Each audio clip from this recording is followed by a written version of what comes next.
صباح الخير. وينك؟ من هون اسهل، عززوا للبنات كيف؟ ولا اقول لك عزل اكثر من هون؟ اول شيء قبل ما تجي كنت حضران الدرس الماضي؟ خليك تعال. ولا اقول لك تعال معلش. بس اذا ضليت احسن لك.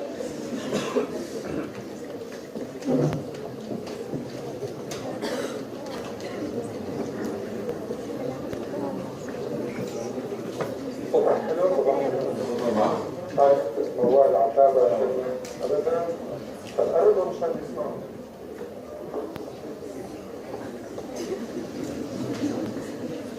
لا نبدأ ليك في عنا هرمون اسمه انسولين سمعان فيه، وفي هذا الهرمون هو الوحيد اللي بيخفض سكر الدم، تمام؟ وبيفوت كل هالشغلات لجوا، يعني بتكونوا الحموض الأمينية برا بفوتوا لجوا والشحميات، هيك حكينا الأسبوع الماضي، عم بدلك إياه عشان قديش مهتم فيك أنا. بفوت الشحميات لجوا وبيمنع طلعتهم لبرا، هي العامية، هذا التفاصيل أنتم أخذيننا بالقرن الماضي. فبفوت السكريات لجوات الكبد والعضلات، وبفوت الحموض الأمينية لكل الخلايا، وبيساعد على تصنيع البروتينات. وبيمنع تحلل الدهون، يعني انه يطلع الشحميات لبرا، وبيمنع ايضا تحلل الحموض الامينيه اللي بتستخدموها وقت استحداث الجلوكوز، تمام؟ بالمقابل هي شغله باختصار مثل ما شفنا المرات الماضيه، كل الهرمونات الاخرى ما عدا هرمون واحد اللي هو الهرمون الشبيه، هرمون النمو الشبيه بالانسولين، ما تبقى كلهم بيشتغلوا بالعكس، يعني بيرفعوا سكر الدم ويزيدوا تحلل. وين؟ معكم اكل ازاي؟ يعني اخواتك هيك كمان هيك؟ لا ما في اكل. الهرمونات الثانية بتمنع تحلل الدهون، كيف انا عندي كثير بتمنع تحلل الدهون وبتزيد تحلل الجليكوجين، وبتزيد استحداث الجلوكوز. حتى تزيد استحداث الجلوكوز كلنا بنعرف انه الجلوكوز بده عمليتين رئيسيتين، انه نحلل نحلل البروتينات، وبنفس الوقت نحلل الدهون لناخذ مصدر للطاقه بالكبد ليعطينا الجلوكوز. هدول الانتي انسولين هرمون او الهرمونات الثانيه كلياتهم بتساعد على هالشيء. هاي بالمختصر معناتها شو ممكن نقول انه في عنا كمان انتم معكم في البيت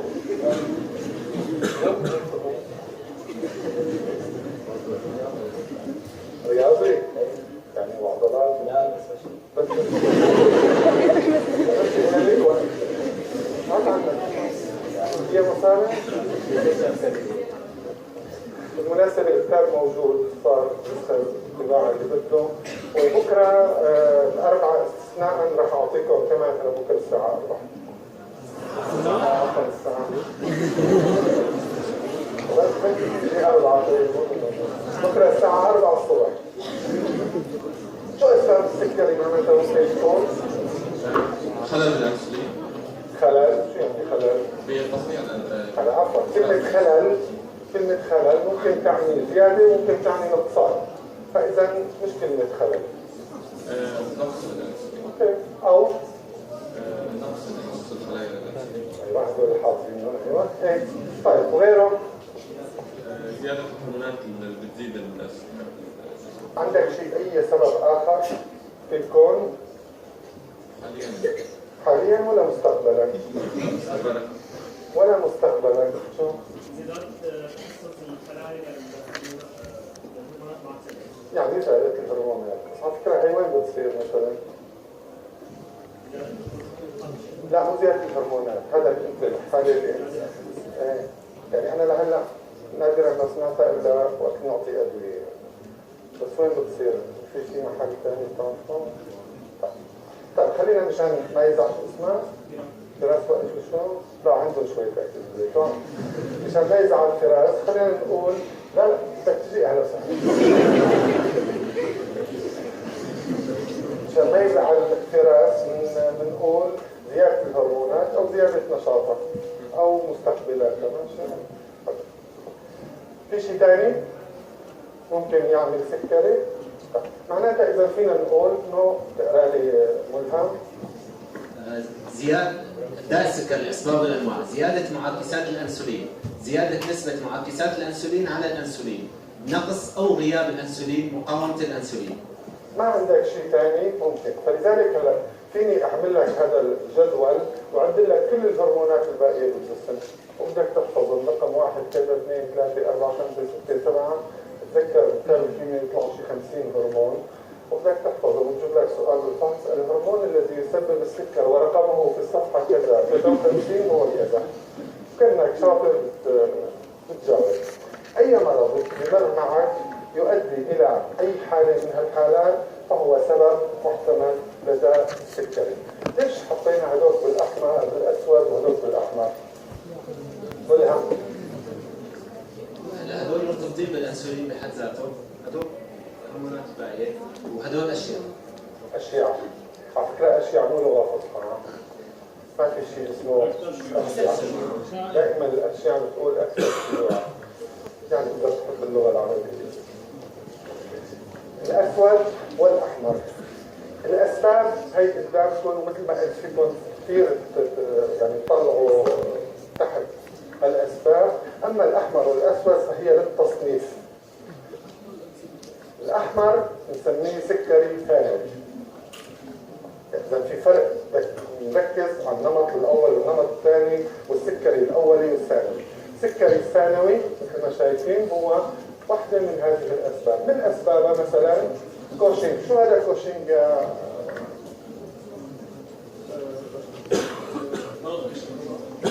مرض قشرة الجزر؟ شو يعني؟ فرط كورتيزون بيعمل سكري؟ تمام هو محفوظة تحت السكري.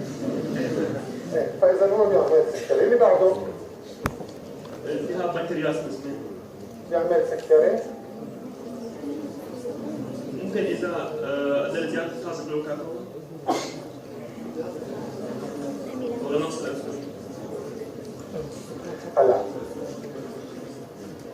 عشان كمان فيما يتعلق بالسكري بدكم تفرقوا بين شغلتين، التهاب حاد والتهاب مزمن. بغض النظر عن التشريح المرضي والاشياء الثانيه، للسكري انا بفهم الحاد انه هلا مسكت البنكرياس وخربت خلاياه خلال ثواني. فشو بصير؟ وبس تتحرر الجلوكاجون والجلوكاجون ما موجود. ما بعرف. هلا شوف هالنقاش. لذلك كمان برجع بتذكر انه لا شيء مطلق، حسب وين الاصابه وين الحال. بجوز الخلايا الفا هي اللي تتخرب اكثر وبالتالي الجلوكاجون هو اللي يرتفع اكثر يعطيك فرط سكر الدم. انما الاغلب او الاكثر شيوعا هو انه يصير على حساب خلايا ميته ويتخرب على الانسولين فبيعمل لي نقص سكر دم. اما كلمه التهاب مزمن فيعني مثل هيك الديب اللي شايف شويه غنمات، فكل يوم الصبح بيروح بشيل وحده وبيخبيها، ما بياكلها بالوقت وبيخبيها، فبعد شوي شو بصير بالغنمات بعد فتره؟ يعني كل يوم ينقص انتاج الانسولين. لذلك مع الوقت ما راح تكون هالخلايا قادره على تصنيع الانسولين فستسبب داء السكري الثاني. واضح الفرق بين الاثنين؟ الحاد والمزمن ممكن يعطوني نتائج مع اثنيناتهم التهاب، اثنيناتهم بيخربوا خلايا بس بيعطوني نتائج متناقضه. معالجه مديده بالكورتيزون، يا واحد اجاك مريض معه مرض جلدي، الامراض الجلديه بكره كلياتها بالاخر تنتهي بشو؟ نظره طريقه فكورتيزون. هي الجلديه كلها باختصار، لا تقولوا له الاساتذه نظره فلقاء فكورتيزون فانتظار لقاء اخر. الكورتيزون واضطريت تعطيه كورتيزون بعد فتره يجيك مريض سكري ولا لا؟ نفس تأثير كوشن. نفس كوشن بالضبط. لذلك لما بتعطي كورتيزون دائما قبل ما تعطيه شو لازم تسال مريضك؟ عندك سكري؟ شو لازم تسال مريضك؟ أول شيء معه سكري أو ضغط. تمام، واذا هو ما معه سكري نعمل تحليل. قبل التحليل هرمونات بيروح 7 من 10,000 ليره بيروح. فبساله هو ما عنده سكري، شو السؤال الثاني اللي بساله؟ قصة عائلية إنه سكري. دائما نسأل عن القصة العائلية عن مريض السكري ونطلع دائما على وزنه والبدانة اللي موجود فيها ولا لا. هلا آخر سؤال لكم، دور مين هلا؟ دور ملهم. أديسون. هلا داء أديسون هو نقص في إفراز هرمونات الكبد. إلها؟ الدوستيرون. الدوستيرون؟ علمنا. يعني على الأقل بس تكون واثق فيني شوي، لو الدوستيرون ولا كنت جبت سيرته لأنه هو بيعنيني بالسكري. شو بينقص؟ كورتيزون. بينقص كورتيزون بيعمل سكري ثانوي؟ أكيد بيعمل. بيعمل نقص الدم. تمام، شفتوا هي الأكيد بيعمل. هيك أنا بزمانه كان ياخذوا جماعة كتبة المحاضرات وياخذوا السلايد مثل ما هو هيك، وهذا السلايد نفسه دائما مصر انه يخليه مثل ما هو، ويحفظوه الشباب مثل ما هو، وجيبوا بالفحص كل ما يلي يؤدي الى داء السكري مع هذا، حط كوشنج واديسون والتهاب وشو، وحط خيار هون فكله يقول اديسون والله يا دكتور انت كاتبها، بتجيب تعمل سكري. اديسون يعمل نقص سكر الدم.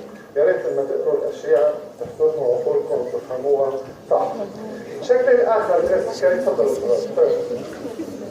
الشكل الاخر من الداء السكري هو الاحمر، بنسميه اولي. تمام؟ هلا الاولي هو نوعين، اما نقص او غياب الانسولين بسبب، طبعا مش رح ندخل بالتفاصيل بعدين تاخذوها بالباطنه، وهذا بسموه نمط الاول. النمط الاول سكري اولي، نمط اول.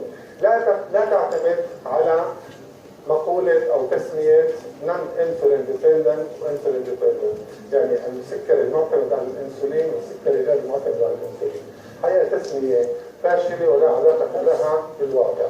واللي عنده مريض سكري بالبيت أو سمع عنه بيلاقي إنه دائما بالآخر أي مريض سكري سيصل إلى نقطة سيفقد الأنسولين ويكون معتمد على الأنسولين. مش بس هيك، في لحظات بحياته أكيد سيكون فيها معتمد على الأنسولين. هذا التصنيف ليس صحيح على الإطلاق، لذلك يفضل أن نأخذ النمط الأول والنمط الثاني. النمط الأول هو نقص في غياب الأنسولين، أما النمط الثاني فهو لا، الأنسولين موجود إنما الأنسجة لا تتحسس له أو تقاومه، اللي هو انسولين ريزيستنس أو مقاومة الأنسولين. تمام؟ هلا في قياس السي بيبتايد، كيف نفرق بين هذول الاثنين؟ إذا ما عندي في مخبرجي فاتح وما بيقيس غير السي بيبتايد، شلون بنفرق بيناتهم؟ معالج الانسولين الداخلي، اما لو كان انسولين خارجي فهو بيكون ما دخلنا بالخارجي والداخلي. هذا مريض عنده بالبنكرياس مش عم ينتج انسولين، هذا عم ينتج بس الانسجه ما عم تسمع كلامه. اذا عم ينتج انسولين فهو بيكون السبب بتاعت نسبه الانسولين، بس الانسجه ما عم تشعر الفعاليه فهو موجود. ما راح تفهمني شيء. الاول بيكون السي كمان ما موجود، انه الانسولين كمان ما عم ينفرز، اما الثاني بيكون السي موجود بس او الانسولين موجود، يعني اثنين موجودين. انا ما بقيس غير السي، فلا تجيبي لي سيره الانسولين. النمط الاول بيكون ما موجود، الثاني بيكون موجود. قلنا ما في شيء اسمه مطلق، يعني ما أنه موجود بعد صفر. يعني نتذكر الكلام نعيده. انه النمط الاول بيكون السي انه نسبته قليله، النمط الثاني بيكون سوي بالمجال المرجعي. ممكن مرتفع اكثر من الطبيعي، لانه في عندنا زياده بافراز الانسولين، لانه في مقاومه فالجسم عم يحاول يعاود. اذا هي نقطه كثير مهمه، وبرجع بقول جماعه الفيزيولوجيا ما بيعترفوا عليها، بس نحن شوفوا فيكم تاكدوا منها بعدين. انا جسمي، اي جسم حي، اي جمله حيه دائما عندها اليات للمعاوضه. الاليات المعاوضه هي انه اذا نقص شيء بترجع بتصنع اكثر منه. هلا شو اللي بيصير عند هدول المرضى؟ طبعا غالبا بيكون مع البدني او لسبب اخر مثل الحمل مثل ما رح نشوف. بيصير انه بترتفع، بينفرز الانسولين، بيجي ليشتغل، الانسجه ما بتشتغل، ما بتجاوب معه، فشو بصير بسكر الدم؟ بيرتفع، لوين بيروح؟ على البنكرياس وبيحرض الافراز، فبتضل الخلايا تصنع وترمي، وبالتالي بيرتفع عندي الانسولين في المراحل الاولى، بس لاحقا الخلايا تنهك. هلا اول نظريه طلعوها لمرض السكري انه مرض السكري سببه كثره اكل الحلويات. رفضوها زمان، بس تعال ناخذها بالواقع. هلا عم تندرس من اول وجديد انه لا مضبوط، لانه انا اذا كل يوم باكل كيلو بقلاوه من هذاك المدعوم اللي بيبعث لنا اياهم، إذا كل يوم خلايا البنكرياس كل يوم بدها تشتغل لتعالج هالنية، واحد ثاني بياكل ربعوية باليوم أو بالأسبوع، فرح تشتغل هالقد. أي خلية هي بالآخر مكنة، وإلا كنا عمرنا آلاف ومئات آلاف وملايين السنين. خلية مكنة، كل ما شغلتها أكثر رح يقرب وقتها أكثر. تمام؟ طيب هلا في نوع آخر من تصنيف السكري، طالما عم نحكي عن التصنيف، هو السكري الحملي. gestational diabetes. هلا السكري الحملي ليش مهم؟ وارجع اقول انا ما بدي ادخل بالتفاصيل، بدي يهمني فقط تحاليل. بالاخر انا رايح كل هالمقدمات لاعطي صفحه واحده بالاخر شو هي التحاليل. كان فينا نعطيها نص دقيقه او تحفظوها، بس اتمنى او املي هيك كبير انه نفهمها. في امل؟ هلا اذا على فيروز في امل، بس محلات ثانيه ما في امل. طيب ليش مهم السكري الحملي؟ بالاحصائيات والابحاث دائما السيده الحامل تترافق مع موت اجنه، مع تشوهات داخل الرحم، وبالتالي في خطر على حياتها وعلى حياه الجنين. فمهم جدا ناخذ دائما السكري الحملي بالحسبان. تعريف السكري الحملي هو السكري الذي يبدا مع الحمل، يعني قبله ما في سكر، بس لما حملت صار عندها سكري ولأول مرة في تاريخها. واضح النقطة؟ رح نشوف بعدين كيف نتعامل معه وكيف نكشفه لاحقا. هذا هو تعريف السكري الحملي، وهي أهميته وخطورته. لاحقا له تصنيف شكل، وعلى فكرة تشخيصه مختلف تماما عن تشخيص الداء السكري بكل الأحوال. كلياتنا هلا رح نبلش نستخدم هالمعلومات اللي أخذناها بالمحاضرات السابقة لحتى ناخذ صورة سريرية لمريض السكري ونفهمها. مريض السكري من شو بيشكي لما بيجي لعندك؟ أول شيء شو اللي بيجيبه لعندك؟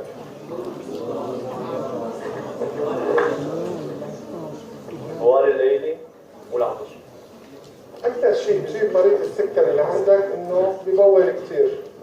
يقول لك يا دكتور بملحق، حتى بطلت اشرب مي ومع ذلك منين بيجيني هالمي والله ما بعرف. مش بس هيك، شو كمان بيجيني؟ عطشان، دائما عطشان، بيشرب بيضطر بالاخر بيحاول، بس بيضطر غصبا عنه يشرب مثل ما رح اعمل انا هلا. الشغله الثالثه بضل جوعان، ممنوع انت تشربي بس انا بطلت تضامنا معك روح. طيب تكون شو؟ جوعان. دائما عنده جوع مستمر، ومع ذلك مسكين وزنه شو بصير فيه؟ مثل ما هلا سالنا وينه ابو الازرق؟ بس هو ما بياكل، بس في ناس بياكلوا وينه مبين كلام غالي وين هربان بس نزل صورته وهرب. لما يكون بعد صورته تحضر عنه حدا شايف بينه معه. طيب جوعان كثير، بياكل كثير ومع ذلك بضل عم ينحف وزنه. هي الصورة العامة لمريض السكري، نقص وزن، جوع مستمر، عطاش، هو هي أعراض والعلامات العامة اللي بيشتكي المريض وانتم بتشوفوها. طيب غير هيك شو ممكن ينصاب مريض السكري؟ أنا بخاف من الاختلاطات الاستقرارية اللي حكينا عنها أكثر شيء اللي هو السبات لاحقا، لكن كيف يبدأ وينتهي السبات رح نشوفها بعد شوي. من الأشياء اللي بتهدد حياة المريض مريض السكري هو اضطرابات الشحميات، وانتبه مش ارتفاع الشحميات الدم، كله بيكتب ارتفاع شحميات، لا مش ارتفاع اضطراب الشحميات، لأنه حكما مريض السكري عنده زيادة ال LDL كوليسترول ونقص بال HDL، فمش كله ارتفاع. بجوز فرط الشحوم العامة اوكي كمجمل ماشي، بس اذا بدي اقول شحميات الدم لا، دائما لازم نتذكر انه هذا اضطراب وليس فرط. تمام؟ هلا ما دام هيك عنده شحميات، كلكم بتعرفوا انه عندهم اكثر من غيرهم تصلب شرايين وتشحم كبد. ليش تشحم الكبد؟ مين بيتذكر من القرن الماضي؟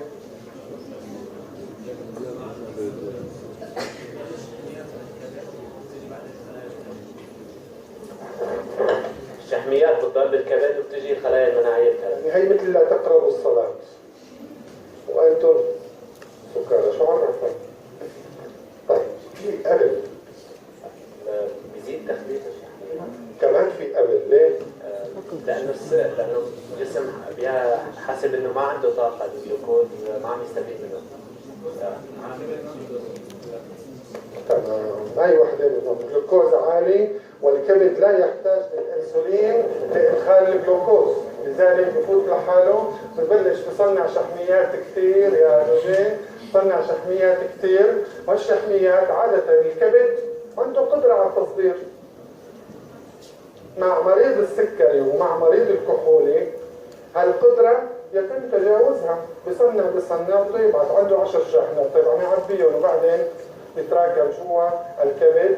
مع تراكمه بعد شوي ليس الكبد وظيفته تخزين الشحميات، ينظر الى هذه التطيرات على انها جسم غريب، مثل ما قال هلا ببلش وانتم سكارى بنبلش معه، ببلش الكبد يهاجم هذا الجزء الغريب، يبدا عمليات التهاب تليف تشحم عفوا تليف فتشبع. هي الحكايه مع هذول. بالجهه الثانيه انا عندي البروتينات مثل ما حكينا يا ما لي اسمك انت فواز مثل ما حكينا يا فواز، الانسولين بفوت الحموض الامينيه على الخلايا وبصنع البروتينات. طيب اذا ما عادش قادر الانسولين يشتغل لانه نقص او لانه عم تقاومه الانسجه، شو رح يصير؟ بيقدر يحافظ على العضل لانه بده يعمل جلوكونيوجينيسيس، بيقدر عضلاته عم تنقص، شو بصير فيها؟ ضعف. جروح حتى تندمج شو بدها؟ بدها بروتينات وعوامل، مش ما بيهمني كل عوامل التخثر الا اثنين منهم، شو هن؟ البروترومبين والفايبرينوجين. ليش الباقيين ما بيهموني؟ لانه اصلا انزيمات وبدي منهم كميات قليله، اللي يستهلكوا فعلا هدول الاثنين. مقاومه العدوى شو بدها؟ بدها أضداد وبدها خلايا تتكاثر، وكله هذا بده بروتينات، والانسولين لا يدعم هذه العملية، لذلك تنقص مقاومة العدوى. وبرجع أتذكر مرضى السكري عندهم نقص مقاومة العدوى ليس كما يقول الفيزيولوجيون، لأن الوسط الدموي ملائم لنمو الجراثيم. هذا لو كان هيك كان مريض السكري اليوم بتشخص اصلا ما بيوصلك، لانه معظم مرضى السكري بالمناسبه ياتيك اول مره بحاله سبال سكري. اول مره، ولا بكون متعايش مع الوضع للاخير وبيلاقي 100 تبرير، ونحن شعب يعني ما في اشطر منا بالتبريرات لحالنا، فجاه بتلاقي دخل بسبال وجد عندك حاله اصعاب. فاذا كان هذا الامر انه 120 130 140 وسط مناسب لنمو الجراثيم مع نقص المقاومه، راح يكون اي مريض سكري محكوم عليه بانتاج الدم خلال اشهر على الاكثر يعني. تمام؟ فنفهمها بهذا السياق. بالاخر هدول كلياتهم راح يؤدي لهالصوره المتكامله كلياتهم. في عندي اختلاطات طويله الامد او مزمنه اللي هي اعتلال شبكيه، اعتلال كلوي، واعتلال عصبي. هذا هو الصوره السريريه اللي ممكن تصادفك مع مريض السكري، واللي ممكن تقسمها الى اعراض وعلامات عاديه اعتياديه، الى اختلاطات ممكن تكون حاده اللي هي ممكن تكون الحماض والسبات والتشفاف وضياع الايونات، واشياء مزمنه اللي هي تصلب تشحم والاعتلالات. عموما اختلاطات السكري اللي هي هدول وهدول تقسم الى قسمين: الوعائيه اللي يسموهم ماكرو انجيوباثي او اعتلال الاوعيه الكبيره اللي هي تصلب، واعتلال الاوعيه الدقيقه اللي هي هدول الثلاثه اللي تحت.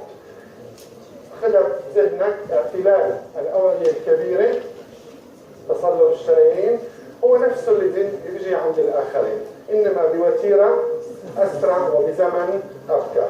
اما هدول فهن خاصين بالداء السكري. اعتلال الشبكيه والكليه والاعصاب خاصين بالسكري، والنمط تبعهم خاص، وطريقتهم واليتهم كلها خاصه لا نشاهدها في اماكن اخرى. هذه اللوحه رح نرجع نحاول نفهمها من البدايه. شلون بصير معنا هالاعراض كلياتها؟ مثل ما اتفقنا، انسولين ناقص او عكسه زايد. الانسولين عاده شو بيعمل؟ باخذ بالابتيك فرط الجلوكوز، بزيده وين؟ شحمي عضلي قلبي مركز الشبع بالدماغ. في محل ثاني شيء؟ لا، كدايركت مباشر بالكبد. ايه بس كيف؟ بيسرع العمليات الجوانيه، ما بيسرع الادخال. الانسولين عاده هل يساعد على استخدام الجلوكوز؟ طبعا. شو يعني استخدامه؟ جوا الخلايا، جلايكوليسيس، تصنيع دهون، تصنيع جليكوجين، كل هدول الانسولين بنشطها من القرن الماضي. طيب بغيابه ما عاد فيه. بغيابه رح يزيد تحلل الجليكوجين، بغيابه رح ينقص تصنيع الجليكوجين، بغيابه رح يزيد استحداث الجلوكوز. كل هدول شو بيعملوا بسكر الدم؟ يزيدوه. طيب واحد دمه عم يرتفع، عفوا سكر دم عم يرتفع لوين؟ للعتبة، بعدها ينطلق لبرا شبالي. طيب واحد عم يطرح جلوب، هلا روحوا على البيت، خلي إذا ساكنين بالمدينة رفيقتكم تجري وتشطف الأرض وتمسحها، بعدين حطوا شوية سكر على الأرض وحطوا جنبها شوية مي، شو بصير؟ روح لعنده دغري. وأنا لما بدي أطرح سكر أو أي مادة ضغط إلى ضغط حلولي رح ينطرح مي، فأنا عم بطرح كميات كبيرة من السكر، هي ديرة سكرية رح تسحب معها كميات كبيرة من الماء. هذا هو البوال، لذلك ما عم يلحق المريض يفوت على الحمام. طيب واحد عم يشرب كل هالميات، شو بده يعمل؟ بده يشرب كثير. مش بس هيك، بتعرفوا انتم بالفيزيولوجيا اشطر مني، انا لما بدي اطرح كميات كبيره من اي ماده إلها ضغط حلولي او قطبيه، رح ينطرح معها كميات من الشوارد ويصير في عندي اختلال للشوارد، وبالاخر رح يصير في عندي شويه جفاف بسبب نقص السوائل. صح؟ هي عم نغطي الاحداث اللي صايره. مرض مركز الشبع والدماغ احد اليات الشبع. طبعا اليات الشبع نوعين، واحده ميكانيكيه بالمعده والثانيه لها علاقه بالدماغ او كيميائيه او الريسبتور.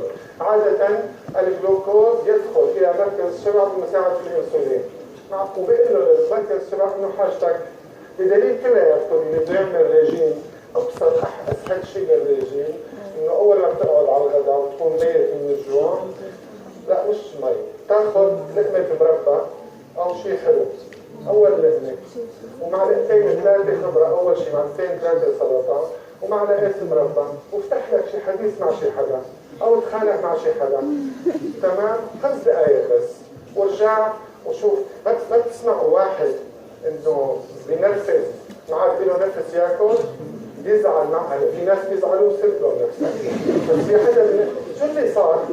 لما نرفز شو صار؟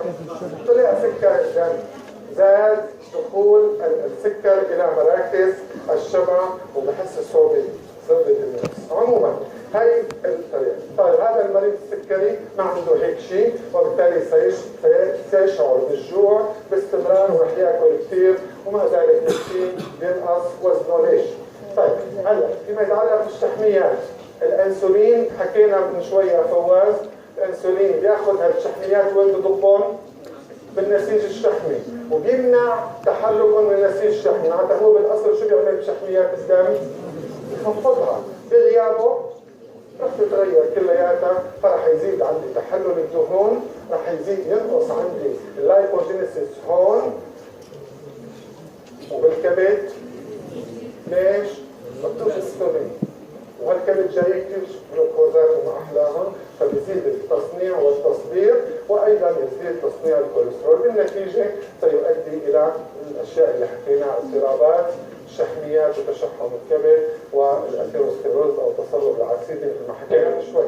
إضافة لذلك رح يزيد تصنيع الكيتون بوديز، لأنه إن مرضى السكري تأتيهم رسالة خطأ إلى الكبد تقول إنه نحن ما عندنا جلوكوز، لأنه مش عم يستخدموا، طبعا كلها رسائل هرمونية، مش عم يستخدموا، فالكبد شو بيعمل؟ وعنده فاتي أسيد كتير وعم يصنع جلوكوز كتير، بيحوله إلى أجسام كيتونية وبلش يطرحها إلى الدم. هل يستخدمها أمراض الكبد؟ كلكم بتصنعوا أجسام كيتونية بس تستخدموها، أما مريض السكري هو مش بحاجته أصلا، هي رسالة غلط، وبالتالي رح تتراكم بالدم. إذا تراكمت بالدم هي بسموها الكيتونيميا، فرط كيتون الدم، رح تنطرح إلى البول كيتونوريا أو فرط الكيتون البول، وهدول حموض بس ينطرحوا شو رح يسحبوا معهم؟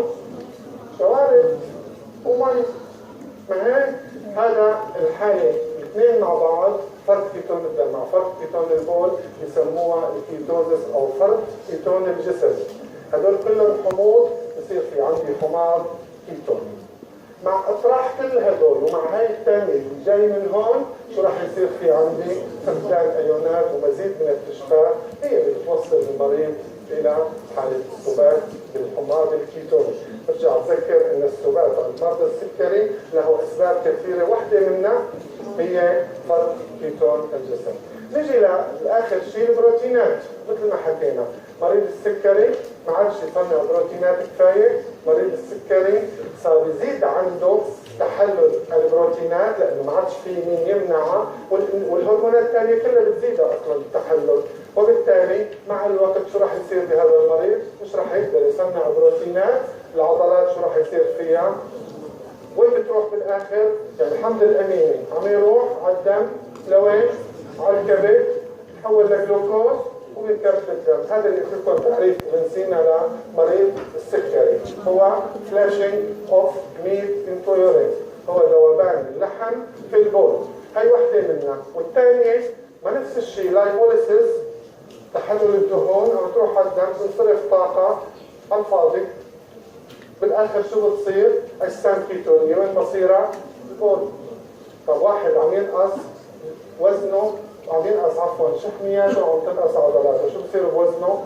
مع انه لهلا الكتب الباطنيه تكتب مريض السكري يشكو من البوال والعطاش والشو ونقص الوزن غير المفسر. لهلا في كتب باطنيه تكتب ونقص الوزن غير المفسر. غير مفسر؟ لا يعني عفوا هو عم يعطي للمريض، هو عم يدرس المريض يعني. والله ما بعرف انك تعطي، المهم انا بعتذر.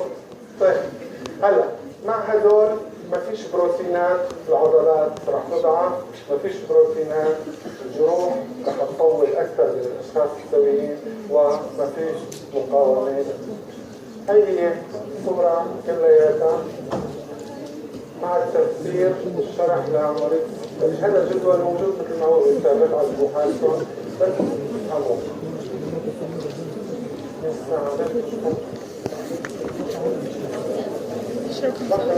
شفتوا؟ خليكم تعملوا الأعراض والاختلاطات الاستقلالية. قلل سلايدات يعني خلاص.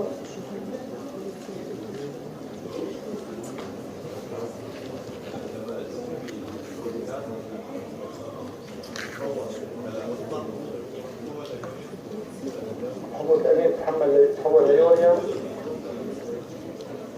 حموض الأمين تحول إلى يوريوم طلع من هون. شو مشكلتك؟ طبعا بتصير سكر. حموض الأمين ليش تتحلل؟ عشان تحولها ليوريا. يوريا شغلة جانبية، بس الهدف الرئيسي هو استحداث الجلوكوز.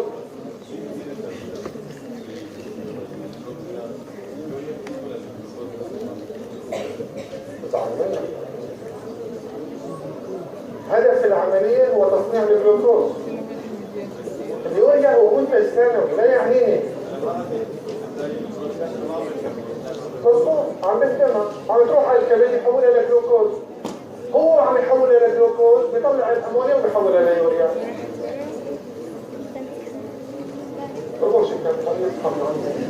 طيب هلا بتذكروا كلياتكم انه غذاء او مصدر طاقه النطاف هو الفركتوز، صح؟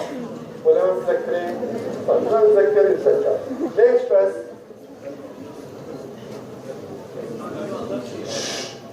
اخف شيء خففوا لك دماغك ان شاء الله. مين بيعرف ليش؟ خليك راح جاي لعندك، بس نشوف مين بيعرف. ما حدا بيعرف ليش الفركتوز هو مصدر طاقة النطاف وليس الجلوكوز. تفضلي. عادي. شو انت؟ نفسه؟ ايه صح انتو شو. طيب إذا بتتذكروا الجلايكوليسيس في عندي مرحلتين للتنظيم. الأولانية الهكسو أوروكاينيز والثانية فوسفوفراكتوكاينيز.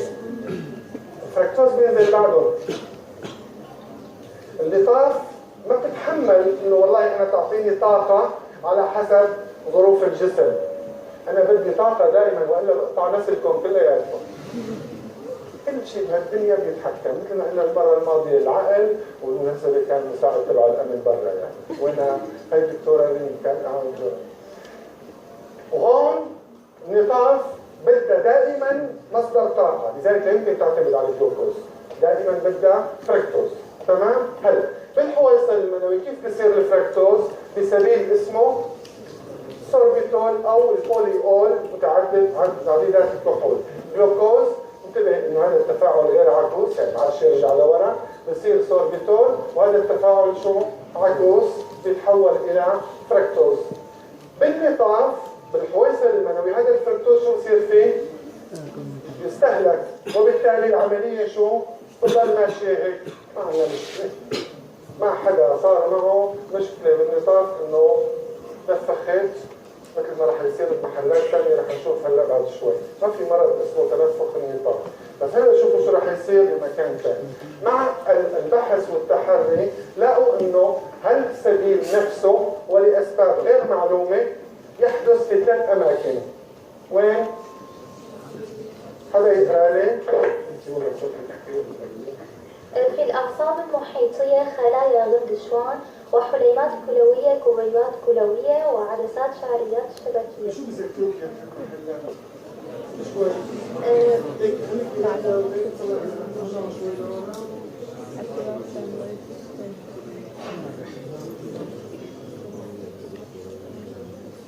الاعتلال الشبكية والكلوي واعتلال عصبي. 3 محلات يذكروني مباشرة بهالثلاث اختلاطات. ليش كثير اعتماد؟ أنا بتراكم الصور بجد. شلون؟ في شيء بالانزيمات اخذتوه بالقرن قبل الماضي اسمه ثابتة ميكاليس، سمعانين فيها؟ الكي ام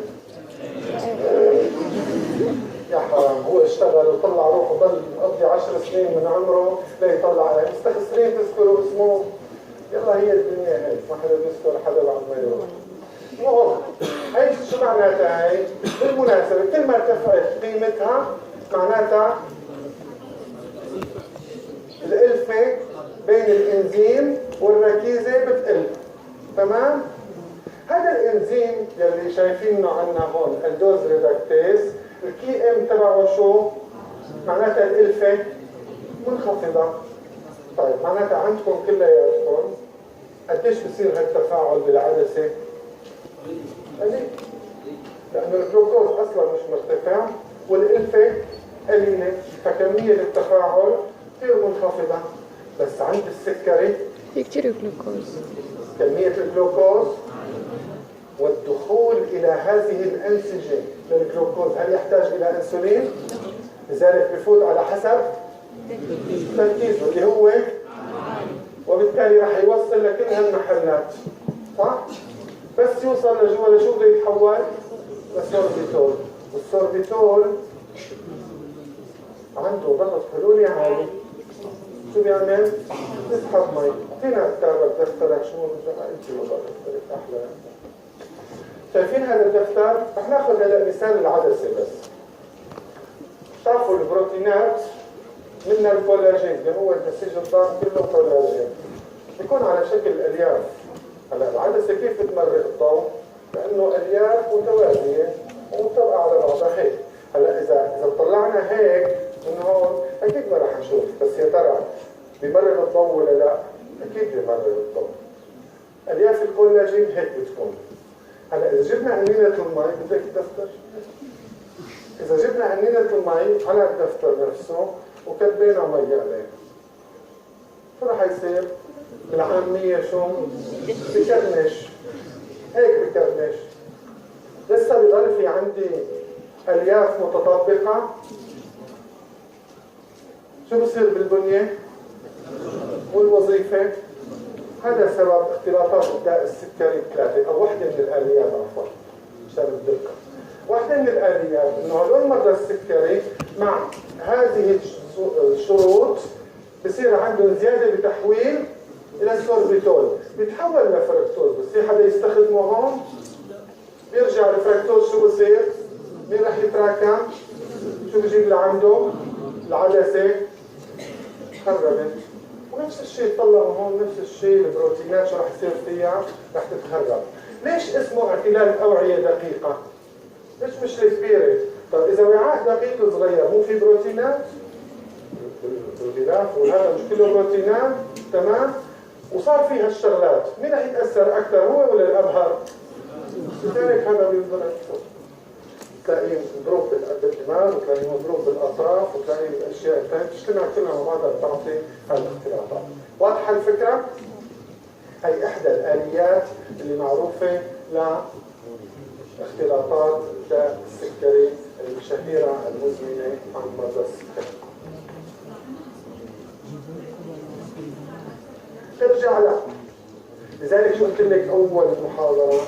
انت بدك تشتغلي بكير، ما في شيء اسمه عالج بالسكري، وصل لهون ما في شيء. فلذلك حاولي ما توصلي لهون، اذا بدك ترضي ضميرك واي حدا بتوصلي. طيب هلا آلية ثانية بس بدي اذكر شوي انه البروتين كل وظيفته بتعتمد على شكله. صح؟ يعني في شيء اسمه structure function relationship. على عم براسك ما بتعمل. يعني ناخذ مثال عمل ايدك هيك بس مو تضربني. طيب شو باكل اليوم؟ كلهم عنده اكل. شي حدا يطلع هيك. طيب هي الركيزه تمام اللي هي هدول الاربع سنوات. هلا عادة الانزيم حتى يشتغل على الركيزه، طب اذا كان شكله هيك يقدر يشتغل عليها؟ لا. شو بده يصير؟ هيك، صح؟ متفقين عليها هاي؟ هلا بتعرفوا في شيء اسمه بروتينات سكريه، مش خلص يعني غطاوة المفروض تصير. طيب السكريات سكريات بروتينية، وتذكر كاتب لكم اياها هيك قد النملة. السكريات الدم عفوا بروتينات الدم كلها بروتينات سكرية ما عدا الألبومين. بروتينات الجسم معظمها بروتينات سكرية. هذا الجلايكيشن طالما يحدث عن طريق الانزيمات بجهاز جولجي. وتذكر انا قايل لكم قبل ان الانزيمات لا تخلق تفاعل وانما تسرع. معناتها بالاصل بيصير لا ما بتبطل الانزيمات بتبطل تفاعل. نعم لا ممكن. مين قال ممكن؟ قل لي شلون. تعال اختراع جديد. لك اسمها انزيمات اسمها اكسلريتور. شلون بتبطل؟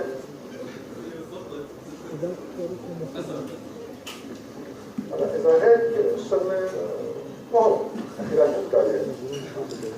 بعدين خاصة اليوم منه كثير متصل وعامل شاهد. طيب أنا متعود هاي بروتين نرجع مرة ثانية انزيم متعود هيك عليه شكله. هو بالأحوال العادية في عنده في ورقة مطبق إياها ورقة مطبق إياها ورقة أنت لا تزعل أنت ورقة حاجة بخير. أنا متعود هذا سكر هيك بدك يكون موجود هون حبة سكر تبع الحبة وموجود هون حبة سكر أخيرا بدي هون ومتعودين على بعض نقدر نطويهم هيك ونشتغل مع بعض. تمام؟ مريض السكري عنده سكر كثير ولمدة طويلة صح؟ بعد شوي السكر كله راح يتجمع على البروتينات ما عادش يقدر هيك. تعرفوا بالاخر السيطره على الكبير يروح يعمل هيك سلسله طول على اذا بجيب لك هيك لا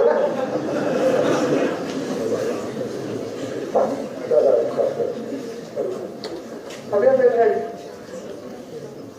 سلاسل طويله مشان الطريقه تكون مرتبه. نحط الثانيه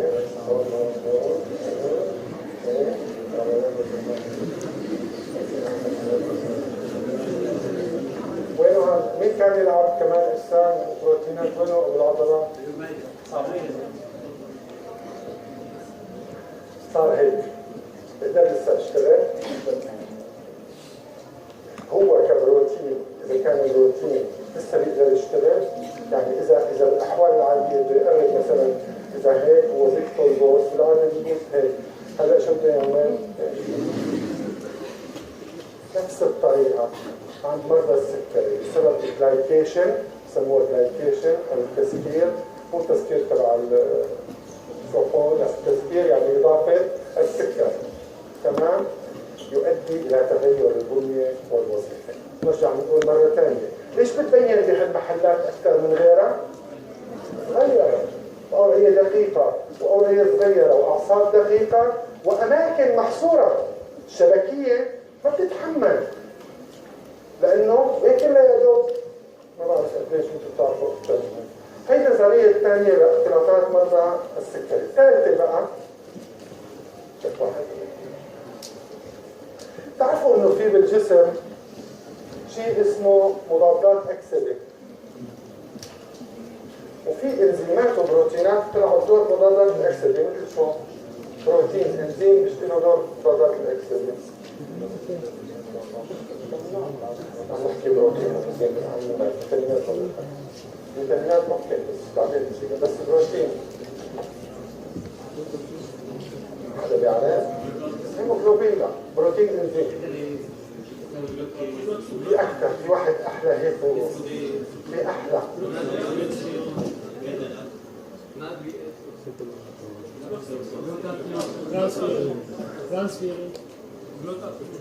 عليه صوتها